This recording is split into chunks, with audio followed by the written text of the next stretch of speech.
Et alors, ses disciples n'ont qu'une hâte désormais. Ils reprennent la route dans la nuit, mais c'est plus la nuit. Il fait nuit, mais c'est fait jour. Ils sont fatigués, mais ils commencent la route. Il fait de plus en plus noir, mais c'est le début d'un nouveau jour. Ils partent. Ils ne rentrent pas à Jérusalem. Parce que c'est un autre Jérusalem. Parce que c'est une autre vie qui commence. Parce que c'est un autre chemin. Ils ne font pas le chemin en sens contraire. Ils ne reviennent pas en arrière. Ils vont en avant. Même s'ils ont l'air d'aller en arrière. C'est devant. Ils ne connaissent que le devant. Là, plus loin. Ailleurs. Ils y courent. Ils arrivent là-haut, tout essoufflés.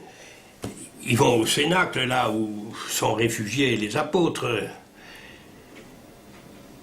Là où les disciples, là où les femmes sont aussi rassemblées, partagées entre l'inquiétude et l'espoir, entre la détresse et la lumière. Ils ne savent plus, ils ne savent pas. Et alors, ils arrivent là où ils montent les escaliers, ils arrivent essoufflés, ils sont montés 4 à 4. Ils ont envie de hurler, de crier, de dire, de danser, ils ont envie de dire « Il est ressuscité, on l'a vu !» Manque de peau. Ils ont à peine poussé la porte que ce sont eux, ceux de l'intérieur, les apôtres, qui disent « Ah, c'est vrai! Il est ressuscité! Il est apparu à Pierre. »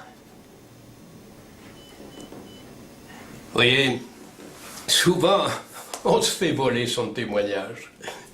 Souvent, on se dit, il faut absolument que je parle. Et ce sont d'autres qui parlent avant nous, heureusement. C'est merveilleux. Comme ça, on peut confirmer. Et c'est pas seulement une voix, mais c'est toutes les voix ensemble. Et qu'importe qui est le premier qui parle, puisque c'est le dernier qui compte. Alors, à leur tour, ils racontent comment ils ont reconnu Jésus au partage du pain. Comment ils ont reconnu Jésus à son geste. Comment ils ont reconnu Jésus à sa présence, à son être ensemble, à son être là, à ce qui s'est passé, à ce qui se passe. C'est pas des idées, c'est du vécu. C'est du vécu.